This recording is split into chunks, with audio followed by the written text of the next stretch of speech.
What is going on in Carlton? Carlton had 29 inside 50s in the first half and only scored a single goal. And that's with Curnow and Mackay up forward. It's like having an all-you-can-eat buffet and only eating the breadsticks. Is it the coach's fault? I think so. They clearly have the talent, but not the system.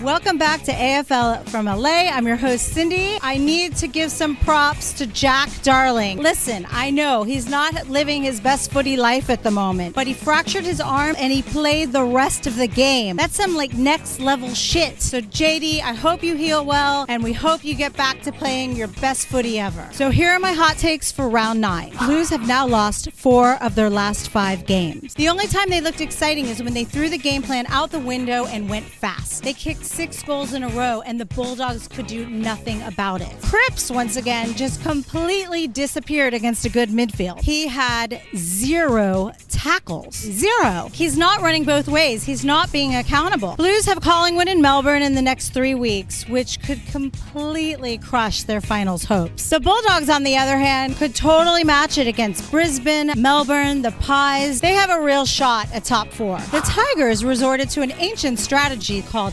pressure. They forced Geelong to kick the worst I've seen all year. Their delivery to Tom Hawkins was absolute crap, and the Tigers scored 10 goals from turnovers. The Cats' forward pressure with Rowan and Stengel out was non-existent. If you give a team like Richmond time and space to exit D50, they will slice right through you. Another thing that put Geelong under pressure was the umpiring. I hear you can never blame an umpire for a loss, but as an American, I really think you can. Cats were missing 9 of their best 22 players, including Dangerfield and Cam Guthrie. I think the result might have been a bit different if they had those 2 beasts on the field. But I'm not writing off Geelong. With the number of players they have coming back, I still think they're a contender for top 4. If you're enjoying the podcast, please like or subscribe. It'll help more Aussies get to see the show. For the first time this season, Freo looks like they have a forward line. Tracy, Amos, and Jackson kicked 7 goals between them, and Lucky Schultz kicked 4. How amazing is this guy? Squeezes every ounce out of himself, competes,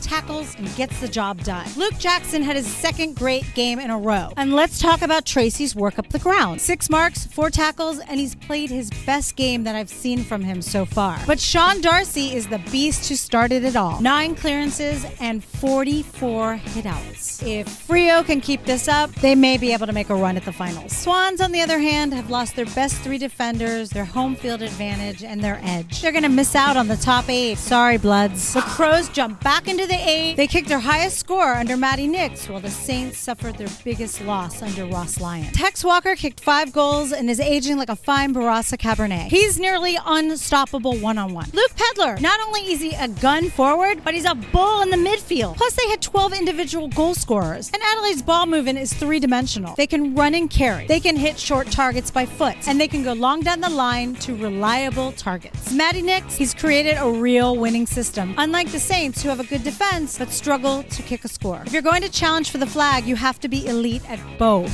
Think Adelaide are. I'm trying to find a weakness in Collingwood's game. I just can't. And they're doing it all without their number 1 ruckman or a true key forward. How do they get so many players around the ball all the time? And whether they go down the line, run and carry, go through the corridor, run backwards, walk on their hands, never looks like they're going to turn the ball over. Nick Dacos gathered a lazy 41 disposals, while Jordan De Goey continued to dominate. Is De Goey the new Dusty? Let me know in the comments. My fellow American Mason Cox surely made his mother proud this Mother's Day. 25 hitouts, 19 disposals, 9 marks, and 2 goals. Cox is approaching his 100th AFL game. I mean, what a story. GWS never stopped trying, but their skills just weren't up to it. Feels as though the gap between their top 5 and their bottom 5 players is significant. If you're not clean, you turn over the ball, and that's deadly against a team like Collingwood. Collingwood have an away game against Carlton next week at the G. I don't know how they're going to handle the travel. I'm guessing the Blues are not going to sleep much this week, while the Pies, they're going to be weighing up how late in the game to win it. One thing is absolutely certain after round 9. The Pies have one hand on the Premiership Cup, and I don't know if Brisbane or the D's can keep them from getting their second hand on it in September.